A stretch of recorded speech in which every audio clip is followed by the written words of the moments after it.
Welcome to Picks with the Professor, the podcast where a real statistics professor and his really good-looking friend gives you sports betting tips. I'm Professor Sides. You can follow me and find all my picks on Twitter at Professor Sides. Today is Friday, January 7th, 2022, and this episode covers today's best college basketball spread bets. In case you're new here, I've built a mathematical model that predicts what the spread and total should be for every Division I college basketball game. That information, along with a graded A, B, or C pick for each of today's games, is available in the Google Sheet that is linked in the show's description. Picks that get an A are the ones I love, picks that get a B are the ones I like, and picks that get a C are leans. However, please remember that good and bad variance will occur. So as much as I'd like to say the model will be profitable each and every day, that is an impossible reality for any gambler. Please subscribe if you aren't already. And for those of you on YouTube, leave a comment about the play you like the most, the one you think we might be wrong on. Jake, yesterday, I feel like there were more crazy wins, bad beats. What's the opposite of a bad beat, right? What's the like, I should not have won that and I somehow did. What do you call that, right? Like a stupid win? I don't know. I don't think there's ever a term for it because everybody betting on it's like, yep, we're just going to cash it and not talk about it. Right, you're right. You complain it. You complain about the bet. You got to talk about both, right? And yesterday just seemed like there was a bunch. I know we had a really lucky one that you were going to talk about. I just wanted to touch on the two in the afternoon. Really, you have USC Upstate and San Francisco both for me, and you were on the other side of San Francisco, so it worked out for you. But San Francisco has 3 threes that they miss in the last 30 seconds. Any one of those goes in, they cover. Upstate has a situation where they're shooting a 3 to cover and it misses, and there's a rebound and the guy shoots it and it misses, and the guy offensive rebound shoots and misses, tips it and it goes in, and they miss by half a point. I'm like, how does this stuff happen? And it's some really frustrating ones there. And then the Illinois game came around, and I was just like, there's no way they're going to cover that. And you, I think you were talking about that one. Yeah, I was gonna say we were texting during that, and I think about a third of the way through the second half, I texted you and I said, I think they might get it. Yeah, and they went on that little 12-0 run. Mm-hmm. You were trying to like negative it into. Hey, I was throwing all the jinxes that I could. Yeah, and then the random 3 from Trent Frazier at the end that had no business going in. Because he was fading away, landed on his back foot, not even looking at the goal, and it just dropped in. And I was like, there we go. So, I mean, hey, I guess, we got beat by that kind of craziness with Syracuse and Miami. So it works out where we win on it when we have Trent Frazier going it. Yeah, and then you talked about that USC Riverside one. I didn't see that one. I was long in bed at that point, but apparently that one was a frustrating one as well, right? Yeah, I'm not going to act like I stayed up and watched it, but I was checking it out, trying to see what happened. Like going into the game, thought under 10 with a bad, like getting 7.5 with going against a bad free throw shooting team, you would think if they're close, we're going to be fine.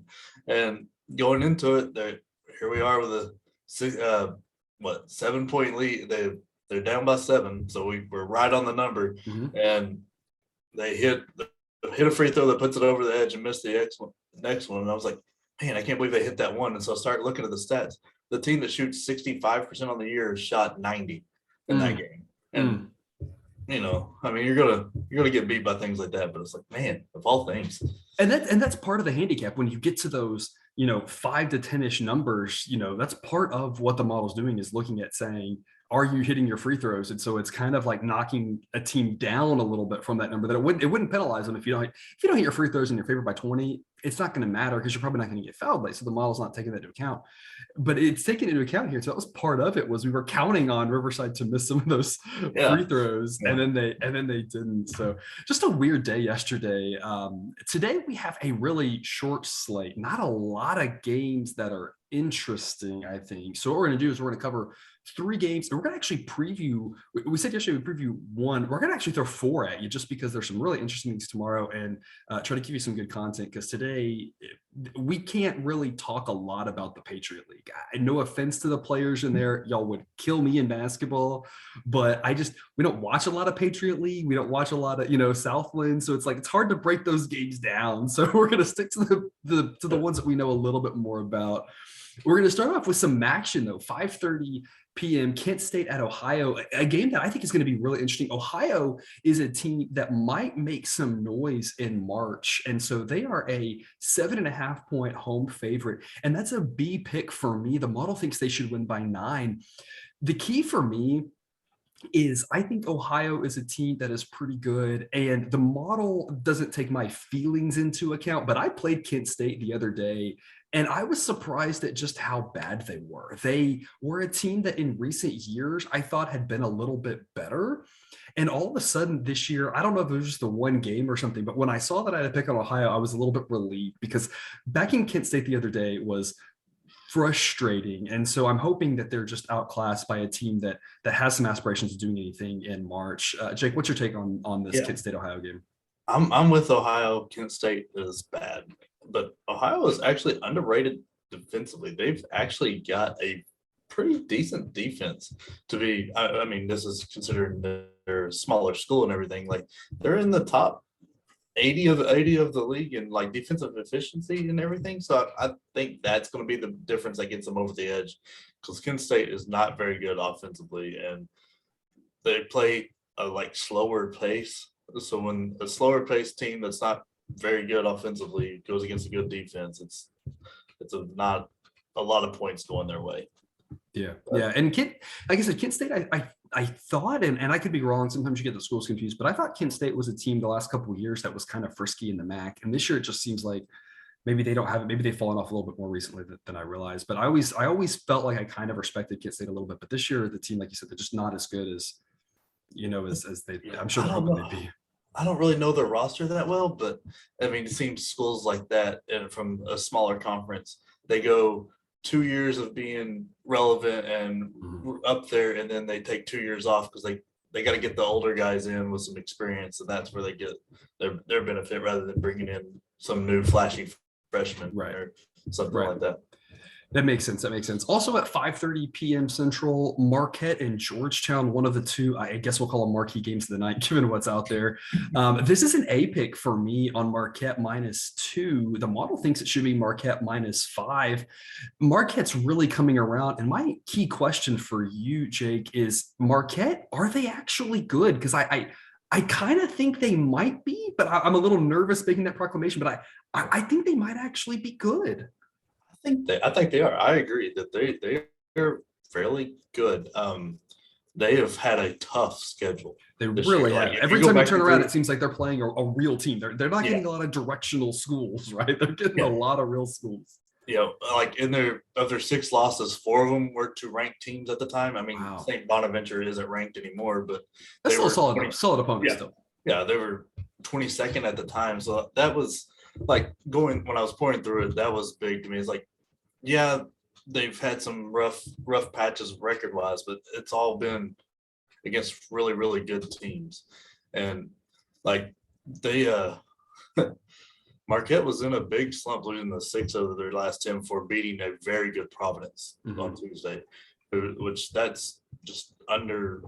Like they're one of those teams. And I don't know why the Big East should be talked about a little bit more, but like the Seton Hall and Providence are very good teams, and Marquette just beat that Providence team. They play like all Shaka Smart coach teams, right? Flying around in your face, creating all sorts of steals and things, and against a Georgetown team that is not very, very good with handling the ball. There are going to be turnovers all over the place. And that's the main reason I believe this game will be Marquette like 10-15, not just the 2. But I mean, I don't know. Georgetown to me, I don't know where this line came from at 2, because they are just not very good. I mean, they do shoot the ball well, but other than that, they don't have much going. They also tend to lose against this tier of opponent this year. Like, so they did have a 4-point win over Syracuse, but that like one win is then Syracuse isn't that good, especially in a really down ACC. But then And I have volatility rank numbers that I pull, and Syracuse is one of the most volatile teams in my database. I mean, Syracuse is like, you just do not know what you're going to get from that team. So Well, yeah, anything happening with Syracuse, I'm like, sure, whatever. yeah. The old saying, live by the three, die by the three. That's Syracuse through and through this year. But they have like a 17-point loss to San Diego State, lost by 3 to St. Joseph's, 13-point loss to South Carolina, a 7-point loss to TCU. They're just not. They're not going to cover this number with those kinds of things. And then, I mean, the players to watch in this game are Tyler Kolek and Justin Lewis. Justin Lewis is a very good forward, bigger guy, leading the team in points and rebounds. And Tyler Kolek has a 2-to-1, maybe a little higher. That's just a turnover ratio. He's very good with the ball and plays the most minutes, and they run the whole offense like he runs the offense. Mm-hmm. Yeah, and I think it's an interesting point with Georgetown. It could just be my perception, but it's almost like maybe they're getting a little bit too much respect for, they made that crazy run in the Big East tournament, and otherwise they weren't good coming into it, and they haven't been that good this year. And it's like, that was impressive, but if that's all you've got, then maybe you just aren't that good. Like I said, I think Marquette might actually be good. Only 9-6 in the season, but they're really seeming to put it together. So I like where that team is going. We have one other Big East game, 7:30, Xavier at Butler. I have faded Butler almost all season, but I'm actually flipping on this one. I'm taking Butler in the 4.5 points. It's a B grade pick for me. The model says Xavier -3. I really think Butler is coming around. So at some point, it's tough to always say when you stop fading a team when it's a number cut up to them. But I think Butler's playing a little bit better. I think the numbers cut up to him. I think Butler's the right side. I think you're still on the fade Butler train, so I want to hear your thoughts on that. Yeah. So I think Butler is getting better. They're playing better. They're getting healthy. All those things are going that way. It's just they don't have the horses this year to carry them. Like last game against Seton Hall, their bench scored 0, and their leading scorer was held to 0. Like, it's not a good combo. You can't depend on just 5 guys. And I think Seton Hall's better than Xavier, but they're around the same tier of opponent. And I just don't think they've got the initial 5 to hang with them. And then after that, it's just, they don't have enough there, which is a lot happens with smaller schools. Right. But I mean, the last 2, Xavier's won the last 2 of the 3 matchups they've had. And that's when the teams were relatively similar in talent and stuff. And I just don't think there's a way Butler keeps up with this one. Xavier brought in, I wondered where this guy went. Jack Nungy, from Iowa. He was a big time backup for Garza over the last couple of years, and he's doing very well in Xavier there. Like, he didn't skip a beat. Also, Xavier, I think, is kind of not getting enough respect. They have 2 losses on the year. One is to Iowa State, who we've figured out is a top 10 team right now, and then Villanova, and both were not at home. So it's not I think this Iowa State was neutral site, and then Villanova was at Villanova, and they were relatively tight games. So I think this Xavier team is a lot better than people realize. Yeah, I think it kind of goes like we talked about. The strength of the Big East is up there. I think it's pretty clear that the Big 12 is the best conference right now, in college basketball. But then you get to that second, best conference, and the Big 10's obviously very good, but the Big East should not be slept on there. It's a very good conference, top to bottom, and it's that you have to worry about them cannibalizing themselves going into March, right? Because there's just going to be a lot of carnage with all those teams beating up on each other, which leads us to our Saturday preview segment. Again, we're going to preview 4 games real quick. There's no spreads on these at the time of this recording, so I'm going to give you what the model makes the game as of today. The number might tweak a little bit from what you see on the spreadsheet tomorrow, simply because of games tonight, although I can't see them impacting it too much given who's playing. We're going to chat a little bit about these games. The first one, talking about cannibalization, we're going to head to the Big 12 for a couple of games. 1 p.m., Texas at Oklahoma State. The model thinks it should be Texas -4. And this is where, as we start getting into Big 12 conference play, I'm really interested to see how the teams separate themselves, because right now you have clearly Baylor number one, Kansas number two, or 1A, 1B, whichever one you call it. And then you've got Tech's a pretty good team. Iowa State's a very good team. Texas is a really good team. Then you've got that next kind of tier, including Oklahoma, Oklahoma State. But the separation there is not that much. It's one of those things where that's our perception today, but in another week or two, we could completely have changed that story. And so I'm really curious to see, does a team like Texas, who we think is a top half of the conference team, do those type of teams really differentiate themselves and beat up on the teams that we think are good, but maybe not in the same category? Or does it all just become a hot jumbled mess with everybody beating up on each other? So I think this is going to be the start, starting off in the conference play here, going to make things really interesting for the Big 12 here as things start kind of shaping up for us. What is your thought on this one? So I'm a Texas guy. Just like last time when we were talking about Texas, I think as this year goes and they get more chemistry and figure out, like, between the coach and the players, and figure out how each other work and all that, they're just going to get better and better. They're starting to get into that preseason top 5 ranking level where they're at. And I think Oklahoma State is on the downside here. They've been struggling, winning one of their last 5, and the one win was a Cleveland State in overtime. They're going cold at the wrong time, and that you can't do that going in the conference play, especially one that's as loaded through and through as the Big 12 is. I mean, like, even if you're talking about the bottom of the conference, you're looking at what, West Virginia and Kansas State, maybe TCU. Yeah. The bottom's still really strong. Yeah, that's a very high floor for that conference. So it's not a good timing for this game for Oklahoma State. And I think Texas, like, I'll play anything under 10, but it wouldn't surprise me if this ended up being 15-20.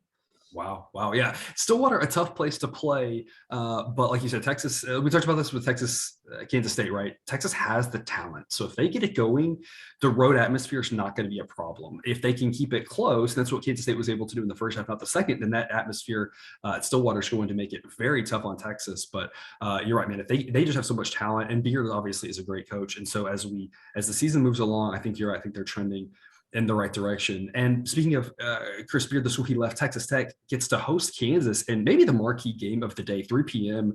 The model makes this Kansas is a 3-point road favorite, but my key here is who is going to play. I feel like the Big 12 has kind of been hit a little bit later than some of their schools, with some of the big guys being out from COVID. At Tech ran with, I think it's like 7 scholarship players the other day, maybe 6 in a walk-on. It wasn't good. And so the key there is who's playing. If Tech has a bunch of those guys out again, this number is going to get higher and higher. And I think Kansas is going to be the side to look at. But if all those guys play, Tech, a little bit being a very tough place to play at, Tech might hang in there and make this game close. What's your take? What's wild is you would think bringing in a new coach, the philosophy of the school would kind of change, or they would lose that. But the defense seems to be the same, if not better, this year for Texas Tech, and which is incredible because they were already under Chris Beard playing at a defensive level that really carried them to a national championship berth, because that offense wasn't that great that year. It wasn't good at all. Yeah, they're letting in an average of 57 points a game, which is kind of crazy to think about. Because even in that Iowa State game from a couple days ago, like, that was 51-47. So it's not very often people are eclipsing that 60 mark with them. And then you have the complete opposite with Kansas, who is just offensive juggernaut right now. And I'm going to try to say his name, Abanije. I don't know. He's the guard that scores 20 plus a game and is incredible. And if you have time around 4 Eastern or whenever they play, that is a game to watch. Like it should be an incredible matchup. One of the key things I think to worry about is I just forgot his name. The big guy for Kansas, McCormick, David McCormick, him versus the group of big guys that Texas Tech's going to throw at him. Can they stay out of foul trouble enough that they're able to still play aggressive towards the end of the game? My play on this is going to be Kansas, but it's like 5 or less. Mm-hmm. Mm-hmm. Yeah, what'll lay a short number there on the road? That makes a lot of sense. And you talked about the head coaching staff there at Tech, right? Sometimes that's what happened. They were able to hire within the program, hire one of the assistants, and so he was able to just keep that going. But like you said, sometimes that doesn't happen. Sometimes you still hire within the program, and things change. He's a new person, and he decides this is the spin he wants to put on it. But like you said, they were able to just keep rolling seamlessly, and I've been very impressed with that as well. Because at the start of the season, we just you hear things from coaches here. We're going to play the Saint, blah blah blah, right? You just never really know, right? Until you start seeing it, you're like, no, they really are like doing just what they did before, and it's been impressive to watch there. In the Big Ten, probably the marquee game, I guess, especially marquee game at the start of the season, lost a little bit of luster now. 1:30 Central, Michigan State at Michigan. I was a little surprised at this. The model still believes in Michigan, which kind of blows my mind with what I've seen. Yeah, but one of the last few believe it in Michigan. Yeah, exactly. My model's hanging on, and not many of them are. My model still kind of believes in Michigan. The model makes this about a pick 'em. So it says that Michigan State is several points better, but the game being in Ann Arbor. My key question, does Michigan want to make the tournament this year? Because as bizarre as that sounds, the path they're heading down is like NIT berth, which seems absolutely outrageous to say. Can they get it together? The talent's there. And we're here kind of at a crossroads. It feels a lot like Clemson in college football. On the football podcast, I talked about with the guys with several weeks in a row of Clemson. Are they going to get it together? Can they get it together? And Clemson did kind of salvage the season at a pretty respectable ending to it. Not what they wanted, but at least finish off with a solid bowl game, solid bowl victory against a good team. Michigan's kind of at that same crossroads you talked about with Clemson, right? Are they going to get it together? If they do, they can salvage the season. But at some point, you're like, what is going on with this team? Like the biggest thing to me is the guard play. Juwan Howard did not replace his point guard, and I, for the life of me, cannot remember the point guard from last year. But the guy was averaging like double-digit assists, I believe, for most of the year, and he didn't replace that at all. And Juwan Howard being a newer coach, I'm gonna give him some grace here because I thought he had done a great job of like, the last few years with it. Yeah. But this is a learning curve because he's got probably one of the most talented big guys, which is crazy to say. In the Big Ten is just loaded with talented big guys, but Hunter Dickinson is just incredible. I was surprised he came back to Michigan this year because I thought he played incredibly. He could step out, he handles the ball, and I think he's around 7 foot, and he's very, very strong. Not Kofi Coburn strong, but he's up there. There's not anybody in college right now that's strong. That guy is just not even fair to watch him. Yeah, a man among boys. Yep. But I think Michigan State is the play. I'm taking them under 10 because, like you said, it's on the road in a rivalry game. But I mean, Michigan State has been playing very well recently. That Christie is probably one of the best shooting guards to whatever you want to call the position in the nation, and they can just get hot. I can't remember who they were playing, but it kind of looked like they were going to lose. And then that Gabe Brown just hit like 3 or 4 threes in a row. It doesn't matter. And Izzo is a great coach, and he's been through the situation many a time. So I think that's enough to get them to cover anything under 10. Because I think Michigan is a very weak mental team, and that you see that when they fall apart in press and when they get pressed. Mm-hmm. Like I think me and you were texting like one of the first games of the year when Michigan didn't cover. They just absolutely fell apart when they started getting pressed, and that's going to happen. And then if Michigan State jumps out to like a 10 to 15 point lead or anywhere in there at that time, they might just roll over and die. Yeah. I mean, Ann Arbor should obviously be rocking. To me, this feels like a game where there's a good chance we look back in a month and we say, Michigan got it together and that was the start of it. Or we say, Michigan is going to finish 11th in the Big Ten or something unfathomable like that. Yeah. And we're going to look back at this and say, how did we not make Michigan State a 1 billion point favorite? You know what I mean? Like it feels like it could be a really important game for Michigan and where their season's going. You never want to overstate, right? All the wins count the same. I get that. I don't want to add to the hyperbole and needless, but it feels like with the rivalry game here, Michigan's got to figure it out. And if not now, win, right? And so this is one of their opportunities to have a good resume win, even against a good team in Sparty. Yeah, this is still the case. Like, I mean, you have people like kind of like the College Bowl opt-out thing. At a Right. certain point, players realize, hey, It ain't happening. I'm playing for the next level at this Yeah. point. Like, the team's not going to get there. So this could be that point where you start seeing, And we have Michigan seen that flip. in years past. Yeah, Michigan flip to, hey, we're like Hunter Dickinson saying, hey, I'm going to play to raise my draft stock. Yeah. Like, this is winning. It doesn't matter anymore. Yeah. So, yeah. and I don't mean to cast shade on any of them. Right. Because We're just say like, same thing. yeah. We're just saying like at some point, the season's a little bit of a crossroads and they got to kind of figure out. So I'm really interested to watch that game. Yeah. Another game I'm really interested to watch Saturday, 5 p.m. Central, Tennessee at LSU. The model makes this LSU -5. So it thinks LSU is a little bit better of a team. I think everyone should be at full strength here. But for me, I'm really interested to watch this game because my perception of both Tennessee and LSU is I've seen signs of teams that I think can make the Final Four, and I've seen signs of teams that are going to get bounced in the first weekend. And obviously one game doesn't solve that question completely, but I'm just really interested to watch this and learn a little bit more about both of these teams. Does LSU at home really make a statement win, win by 10, win by 15? If Tennessee goes in there, gets a road win, that's huge. So I think there's a lot we can learn from this game and what should be a really tight game that could determine, top couple teams here in the SEC. What do you think? I have a huge Tennessee bias, and man, this breaks my heart. I'm playing LSU anything under 5. Tennessee, and this has been my gripe with Rick Barnes, and I'm sure your dad had the same gripe when he was at Texas. Yep. He is a great coach, great recruiter, but can't figure out how to change his offense to his team. Yeah. And if he doesn't have the exact right pieces, it seems, the offense just falls apart.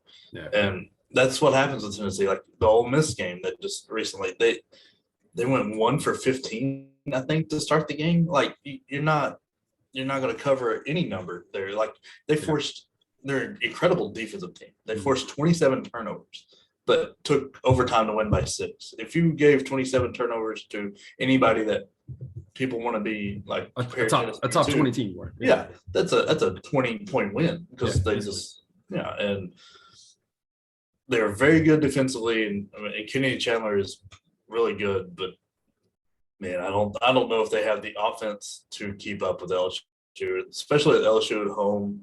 If they get rolling, it's going to be tough sledding for Tennessee to keep that within the 5, like because LSU is one of those teams, like they see one go in, it's the ocean. Like they're just pulling, and Tennessee recently has struggled with LSU and Will Wade. Like they can't seem to get it figured out. They don't play that often because the whole I think the SEC is going up to 20 teams now, but I think we got 14 or something crazy, and they're in the West, so we play like once every couple of years. But they've just struggled recently. Mm-hmm.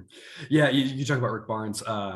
Cousin Jared in the football podcast talked about he could have a whole podcast on whatever it was, that certain Texas A&M season. I could do a whole podcast with my dad on the Rick Barnes season where he had Kevin Durant. I mean, the refusal. You want to talk about a great season to be a Tennessee Vols fan, man. Me and Dad had season tickets. Got to see Chris Lofton put one in Durant's eye to win the game. Oh, wow. Yeah. Favorite moment as a Tennessee fan ever. Yeah. It's incredible. You talk about just a complete refusal to say, I've got one of the best college basketball players to ever come through my program. And just everything just became isolations and it was just an awful offense. And like you said, Rick Barnes definitely has a great recruiter, overall a good coach, but definitely not, when you talk about some of those individual things, it can kind of be frustrating as a fan to watch. So I've got 2 buzzer beaters for you here, 2 more A picks today. Nothing really to add on teams I don't watch a lot. One of them is an early tip, so hopefully you're listening to this early in the day. New Orleans at 11 a.m. is a 7.5-point favorite against Houston Baptist. That's one of those games in Katy in the Southland, playing a bunch of games there as a fun little tournament. So I like New Orleans there to cover 7.5. That's an A pick. And then 6 p.m. we've got a Patriot League game. Holy Cross +3 is an A grade pick versus Lafayette. Holy Cross is really bad, but to be fair, the entire Patriot League is pretty bad. And Lafayette hasn't played in 4 weeks. So again, the model is really penalizing them for such a long layoff, hoping that Holy Cross can keep this thing close. Holy Cross only going to have so many opportunities for a win, right? And so this is one of them that they need to show up, because if they don't get this one against a team who hasn't played in forever, they're probably not going to get one. I'm on the opposite side, so I don't think it's going to happen. Holy Cross is, and it's all about Holy Cross being that bad, not that Lafayette is a better team. Right. Holy Cross has 2 wins of the year, both against teams that won't make the tournament because they're in a different division. And they also is that a thing? Is that a different division? Is that a thing? Yeah. Yeah. They have a negative assist to turnover ratio as a team. So that just doesn't bode well to winning games ever. It doesn't. Hopefully for me, Lafayette is a little rusty. But like you said, both of these teams, you have a very bad team and a rusty team. This is one that, folks, I advise you, do not watch this game. No, if you listen to the College Football Podcast, right, we had a segment called "You Don't Have to Watch Them to Make the Monies," and that's exactly how I feel on this one, whichever side you're on. You don't have to watch it; it pays the same whether you watch the game or not. Which is all we have for you for the week. Thanks for tuning in to another episode of Picks with the Professor. A reminder to check out the Google Sheet for all picks on today's games. I have 6 more B picks out there for you today, even though it's a short slate. If you haven't done so yet, click that subscribe button for a new episode every weekday of the college basketball season. We will see you Monday. Until then, remember, you can eat your betting money, but please don't bet your eating money.